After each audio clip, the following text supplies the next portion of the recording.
So hi, this is Rashmi and I welcome you all to my channel of Rashmi Reiki.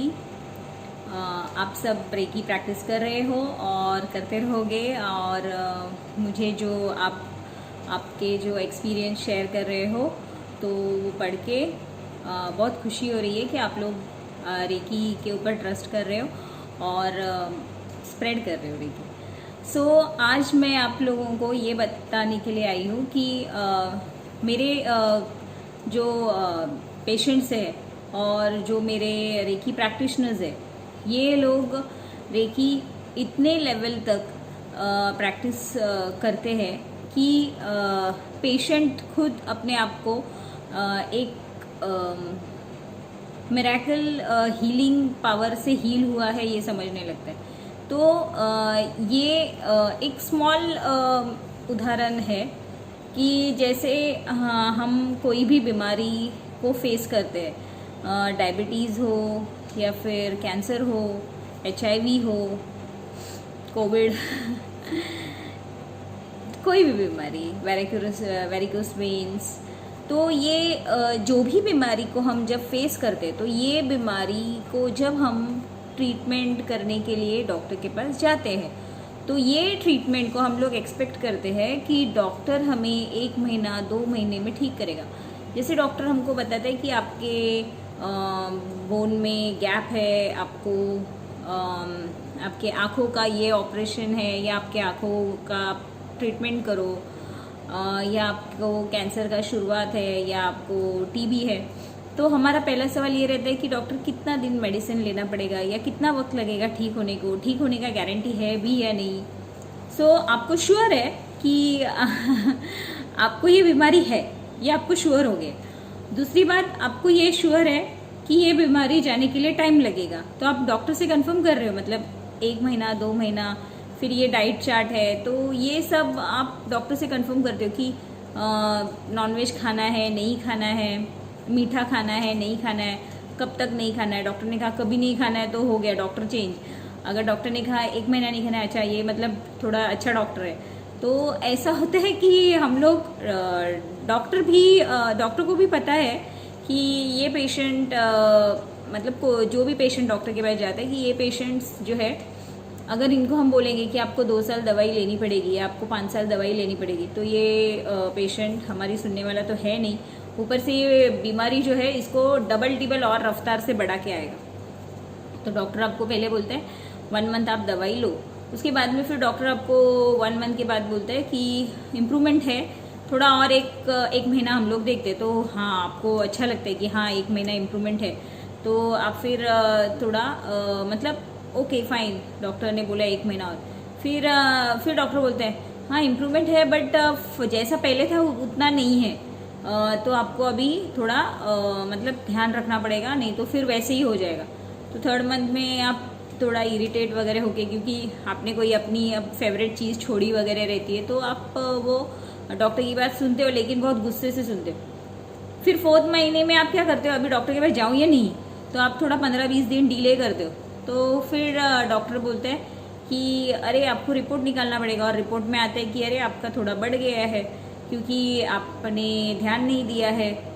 तो ये सब चीज़ की वजह क्या होती है, अभी जब हमको पता चलता है कि हमको कोई बीमारी है या हमको कोई प्रॉब्लम है, तो ये चीज़ को हम हीलिंग पावर से नहीं देखते, हम इसको देखते हैं कि डॉक्टर मेडिसिन देगा, उस चीज़ से हम ठीक होंगे और हमारे डाइट में कोई चेंज नहीं होना चाहिए, हमारे रूटीन में कोई चेंज होना नहीं चाहिए। अगर आपके डाइट में और आपके रूटीन में अगर चेंज नहीं होना चाहिए तो आप डॉक्टर की मेडिसिन खा के क्या फ़ायदा। आपके अंदर अगर वो बीमारी 50% है और आपका जो भी खाना पीना है, आपका रूटीन है, आपका सोने का टाइमिंग है, आपका पानी पीने का टाइमिंग है, आपका घूमने फिरने का टाइमिंग है, वो आपको चेंज करना ही नहीं है, और आपका जो बीमारी है उसको आप डॉक्टर के हवाले एक 10% कर रहे हो कि वो दवाई ववाई खा के मैं ठीक हो जाऊंगी या जाऊंगा, तो फिर आप उस बीमारी को कैसे ठीक कर पाओगे। तो रेकी आपको बोलता है कि आप 10-15 मिनट्स आप रेकी करो। रेकी करने से आप सिर्फ रेकी पे ट्रस्ट रखो। अब आपका कोई भी रूटीन चेंज मत करो, लेकिन आप सिर्फ रेकी करो। रेकी जितना ज़्यादा करोगे और उस प्रॉब्लम का एंड आपको मिलेगा, क्योंकि आपको ऑटोमेटिकली समझ में आएगा कि आपका प्रॉब्लम कहाँ है। जैसे मैं आपको बताती हूँ कि कोई भी आप डॉक्टर या कोई भी हॉस्पिटल में आप जाते हो तो दवाई की लिस्ट देख के आपको बहुत चिड़चिड़ होती, तो आप दवाई खाने के लिए भी बहुत कंटाला करते हो। लेकिन जो बीमारी आपने सालों से अपने अंदर फीड करते लिए, बीमारी बढ़ाते गए हो, लेकिन अचानक में जब वो बीमारी का नाम डिक्लेयर हो गया तो आप उससे भागने को कोशिश करते हो। पैरालिसिस हो गया, कैंसर हो गया, एक्सीडेंट हो गया, जब तक आपको सब बोल रहे थे गाड़ी सीधे चलाओ, गाड़ी ऐसे चलाओ तो ऐसे चलाओ, नहीं, क्योंकि क्या मैं बहुत हीरोइन है तो लेकिन एक्सीडेंट हो गया तो फिर अभी ठीक होना है आपको तुरंत 1 महीने में। अरे जब लोग आपको या आपके लव्ड वंस, आपके जो घर के लोग हैं, आपके फ्रेंड सर्कल जब आपको बोल रहे थे ये मत खाओ, ऐसा मत करो, जल्दी सो जाओ, तभी आपने 5 साल 10 साल सुना नहीं। अचानक एक दिन आपके दरवाजे पे बीमारी ने इन्विटेशन आपका जो है एक्सेप्ट किया और आपके अंदर आ गई वो बीमारी, या आपका एक्सीडेंट हो गया और आपका हाथ पैर टूट गया, आपका हड्डी टूट गया, तो वो आपको प्रॉब्लम आ गया, फिर आप क्या करोगे? कुछ नहीं कर सकते ना। जैसे आपको कोई बोलता है कि अरे पढ़ाई करो और बाद में फिर आपको कम मार्क्स मिलते हैं, फिर आपको जैसे जो चाहिए वो आप नहीं कर सकते, फिर आप चिड़चिड़ करते हो, फिर आप ब्लेम करते हो कि आप लोगों को मुझे थोड़ा और प्रेशर डालना चाहिए था, तब तक तो टाइम हो गया रहते। तो ये सब चीज़ जब आप सोचते हो करने के लिए तो आपको ये चीज़ का ध्यान देना चाहिए कि आपको ये गलतियाँ करने का अगर हक है तो इसको सुधारने का हक भी आपको ही है।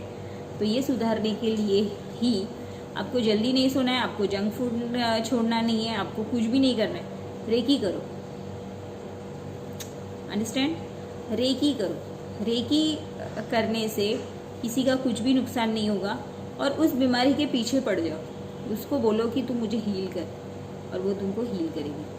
एंड बस जैसे आपका हीलिंग एक्टिविटीज़ बढ़ते जाएगा वैसे आपकी जो बीमारी है या आपका जो प्रॉब्लम है वो ऑटोमेटिकली चला जाएगा। जैसे आपके पीरियड्स के प्रॉब्लम है, जैसे आपका कोई शरीर में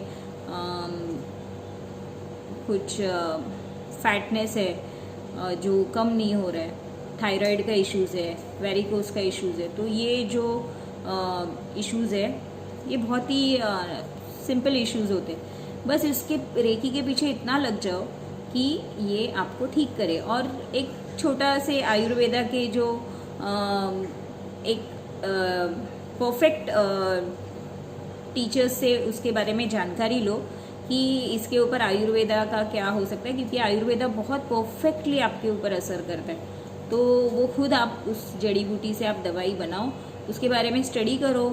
डायबिटीज़ अगर है और वो पेशेंट को अगर कोई दूसरी बीमारी है तो उसके लिए कौन सा आयुर्वेदा लेना चाहिए, तो ये सब थोड़ा आप नॉलेज रखो और आपका जो बीमारी है उससे आप छुटकारा पाओ।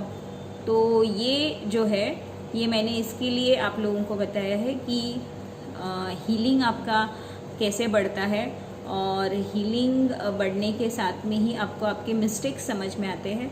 आपके मिस्टेक समझने के बाद आप आपकी बीमारी से बाहर आते हो और उसके बाद में थोड़ा आयुर्वेदा का भी आप नॉलेज रखते हो, तो आपको ये बीमारी वापस से रिपीट नहीं होती है और फिर आप अपनी लाइफ जो है बहुत ही अच्छे से और पॉजिटिवली जीते। So spread reiki and trust reiki. Thank you.